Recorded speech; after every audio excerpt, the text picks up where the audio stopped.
Welcome back to Morning Line, coming to you live and direct from the Plus Studios here. Nick Beres along with Tim Takacs, elder law attorney rather. Yeah. And the number on the screen there, 737-7587, if you want to jump in with a question. We have Jenny who waited through the break, and let's go to her.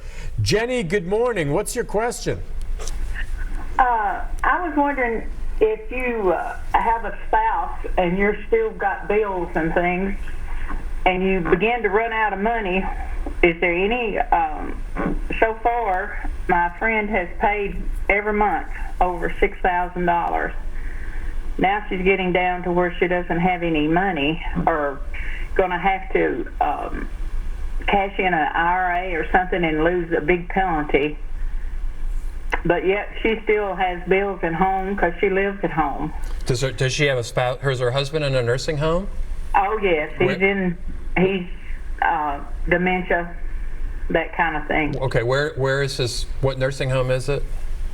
It's here in Tennessee, and they don't accept Medicare or they don't accept Medicaid. No. Mm-mm. Okay, yeah. There's not much you can do on that. Yeah, unless he's a veteran. No, he's not. Yeah. Okay, so she's going to have to continue getting. She's got a house payment, maybe. She has a house payment, and of course her utility bills and groceries and that kind of thing, and her own medicine.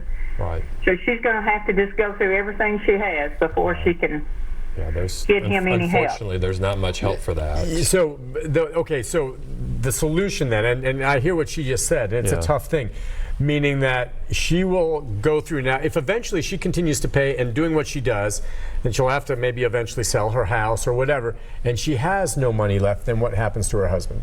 He goes on to Medicaid at that point, if he qualifies? At that point, then... It sounds like he does if he has bad memory care. At that point, remember, the facility does not accept Medicaid. Right, so he'll have to move. So he'll have to move.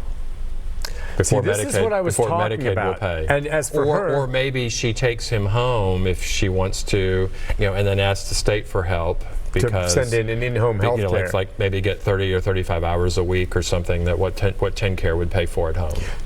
Personal care. All right, this sounds like someone who maybe could benefit from dealing with you guys. Yeah. To walk through the options. I mean, that's at least have a conversation about what their options are. See, that's just what I was thinking. I'm guessing when they placed her, and you said it's rare, or placed him in Tennessee. I didn't know until I thought about it, thanks to you, to realize I want to find a facility that's Medicaid qualified. We were going to move him, and then they became Medicaid qualified. My folks are in Boise.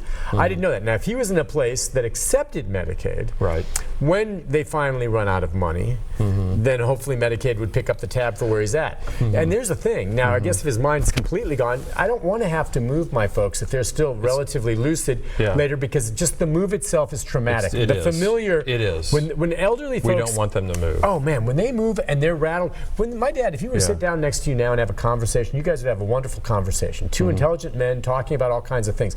You move him or rattle his cage a bit, he's a whole different ballgame. It's like all of a sudden he's just like out of his routine. And it's like, where am I? Yeah. I mean, all of us have experienced that. Have you ever moved? Sure. It's you wake up in the morning the first day and you're going, where in the heck am I? Yeah. Where's my toothbrush? Oh yeah. Imagine doing that every day because your brain's slowly just kind of going away on you. That's awful. It is. And that's what they deal. All right, well, so for her then, I want to just hit on that last point you said. It's a huge undertaking depending on how far gone he is. Yes. But if she were to say, okay, well, I'm going to take him back out of there and bring him back home, I'm not capable of caring for him myself, certainly. That's why he's there in the first place. What would her option potentially be? So what she would do is that then she's looking at she's still going to the state Medicaid program, to the 10 Care program, and looking for benefits at home. Okay. Personal aid, non-medical in-home care. Okay. Maybe in the urban areas in Tennessee, generally we're seeing 30 to 32 hours a week, which means she's responsible for the other 135 for whatever. Right. Now, we've seen we've had clients in rural areas. Like I can think of a client we've had in Jamestown. She got, I think, 87 hours a week. Okay. It's like we were thinking that must be a misprint, but no. But I don't know why she was getting so many hours. Maybe the cost of care was different. Maybe the whole environment was different. But we have seen, like in the some more rural areas, you can actually get more. You get more hours of non-medical in-home care. Nurses or assistants that come into the home and help with the basic things. That's right. That's what right. They are trained. They're not nurses. They're not. I mean, but they are. There are agencies. There are a lot of agencies that doing non-medical in-home care. Could this woman get her husband on the waiting list for a facility that does accept Medicaid? I mean, that would be the first thing I would do for her is say look, you need to consider seriously moving him to a facility that accepts Medicaid. So that's what she needs to look at, because he's in one that doesn't accept it. Because that's why I asked what facility he was in, because she said he has dementia. But I'm wanting to know, is he really in a nursing home, or is he in an assisted living facility? Yeah. Okay. Because that's a big difference. I'm guessing maybe it's a nursing home.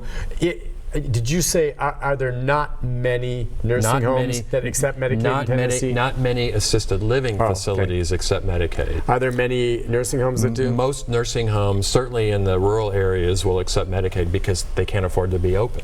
Okay, so she needs to look into a nursing home that accepts Medicaid and consider moving him to that facility. Right, and because then she's looking at what the medical criteria is, because remember that's the first thing anymore that we look at. Yeah. When I first started doing this work in 92 or 93, I never gave 2 seconds worth of thought about medical criteria, because all of our they're going to qualify at least on one or two. You needed assistance with one activity of daily living. You qualified. Yeah.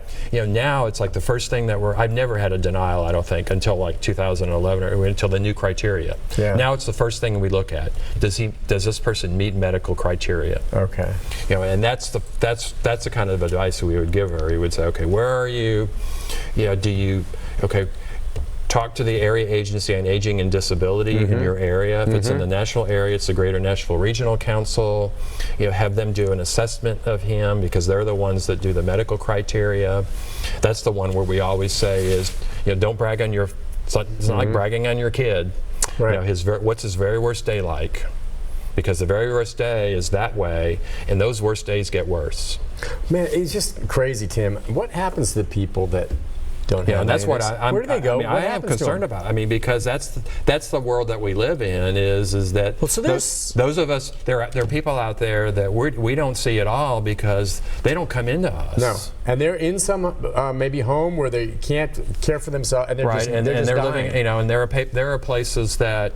There are places out there which I'll call unlicensed. It's like, look, if your Social Security is $1,200, I'll take it.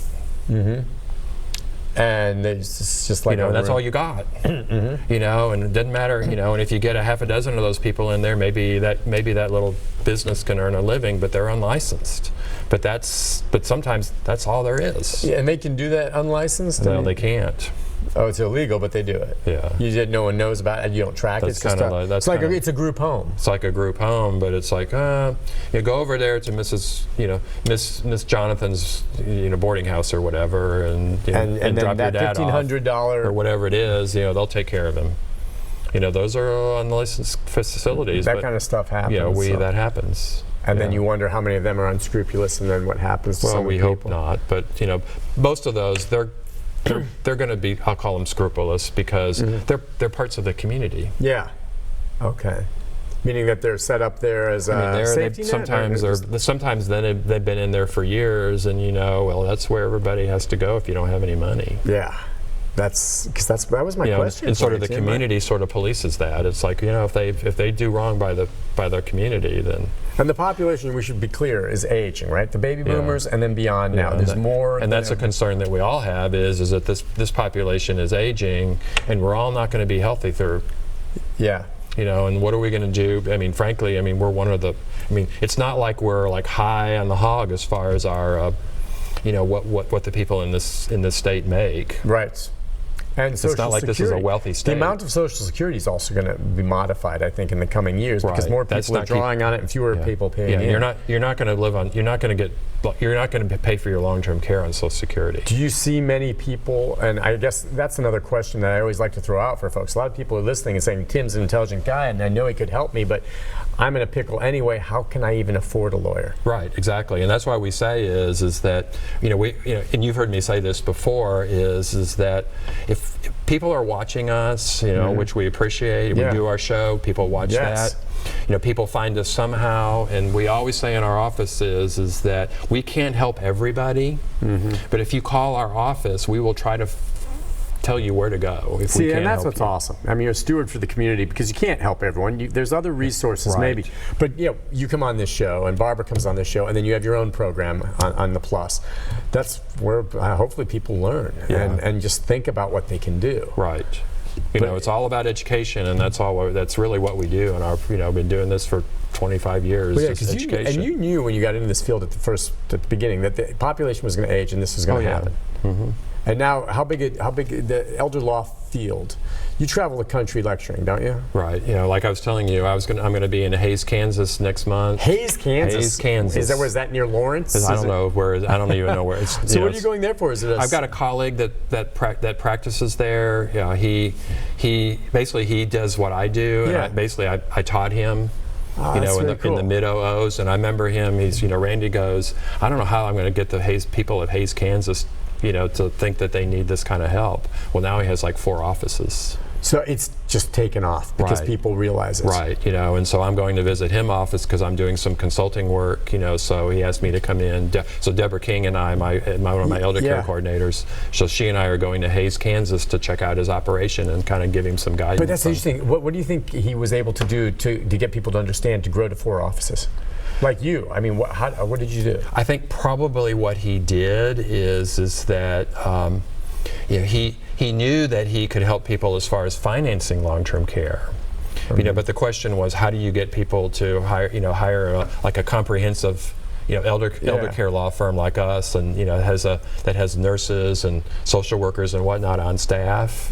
Basically, what I know he was able to do is he was able to show people the value by starting early. And have things in place. Well, you've preached that as well. Yeah. All right, let's take a break on that note. When we come back, more of our conversation with Tim Takacs right after this. Stay with us.